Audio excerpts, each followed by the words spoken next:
Here at TISA, we've just concluded a major collaborative research project involving 79 of our member firms, which is half of our total membership, spread over 14 workshops looking at the implications of Brexit for UK firms. Specifically, we have addressed what it is that our member firms working in the savings and investment sphere would like to see from the Brexit negotiations. And we've sent our thoughts into HM Treasury. Currently, when our members trade with other states within the EU, they use passporting to passport their services into the single marketplace. We have concluded that passporting is not necessary within the savings and investment sphere.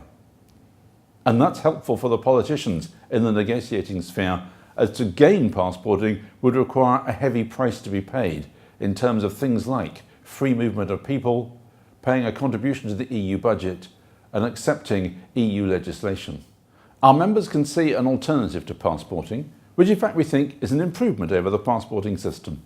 It uses the EU concept of third country recognition, under which the EU would recognise that UK regulation is equivalent to EU regulation, allowing UK-based firms to trade on the continent. Our member workshops identified that the concept of third country recognition exists in a number of EU directives already, including AIFMD and MiFID II, but there are others such as UCITS that don't currently include it. So our proposal to the UK government is not to negotiate it directive by directive, but instead to seek from the EU a simple piece of enabling legislation which would enable the EU to add it to the remaining directives at a stroke, and which would also simplify the ongoing administrative burden for the EU of maintaining the concept of third country recognition. It is, of course, reciprocal. By stating that UK regulation is equivalent to EU, the reverse also applies, and EU regulation is indeed equivalent to the UK, and that is a huge help to the 8,000 firms currently based elsewhere in the EU that are doing trade in Britain. They undoubtedly would like to continue to trade with us, and we too would like to trade with them.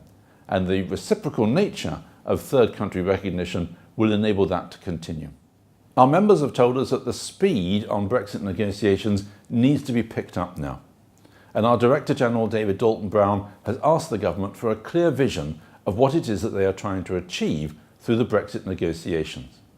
We need this, and we need it soon, well within the 2-year Brexit exit negotiating timetable, so that firms can prepare for implementation with an appropriate lead time, and to avoid the risk that firms will otherwise take decisions needed to ensure business continuity that might involve moving jobs and locations offshore simply because they cannot see which way it is we're going to end up. I want to turn now to people, because of course the people that work within financial services are so important to us. And many of our member firms employ people that originated from all over the world. It's what's made the UK a preeminent financial centre, both London and our other centres around the UK, this ability to bring in top talent from around the world. This needs to continue post-Brexit, and indeed one of the things we're saying to the government is they need to speed up the visa process so that where firms can see a top professional that they want to attract into a job in financial services in the UK, they can bring them in quickly and easily. And let's not forget the people that are already working over here, both who came from the EU and from other countries around the world. We need to reassure them that they are welcome to stay, that we appreciate the contribution they are making, and that they are an important part of UK financial services. The UK's fintech community is an area which needs protection against the possible adverse effects of Brexit. They are really important to the UK economy, comprising 61,000 jobs and generating £5 billion of revenue every year. So it's vital that as the government work through the third country equivalence proposals that we have suggested, they ensure that the needs of the fintech community are met there.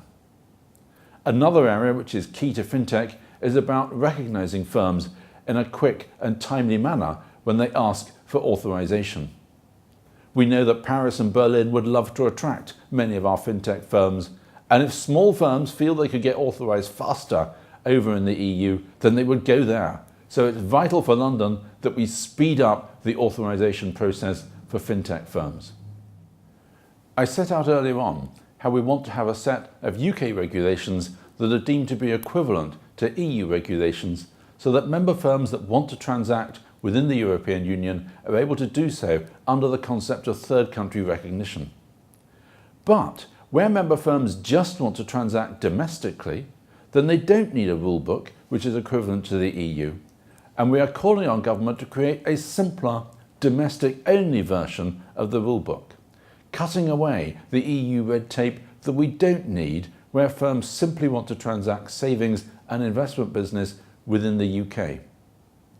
And we could extend that concept further for where firms want to transact with the rest of the world outside of the EU, then again, a rule book that is appropriate for dealing with the rest of the world, something which the UK can then cut its own set of rules and its own deals with the rest of the world, could again create London and our other financial centres as preeminent places for foreign countries to come and do business with.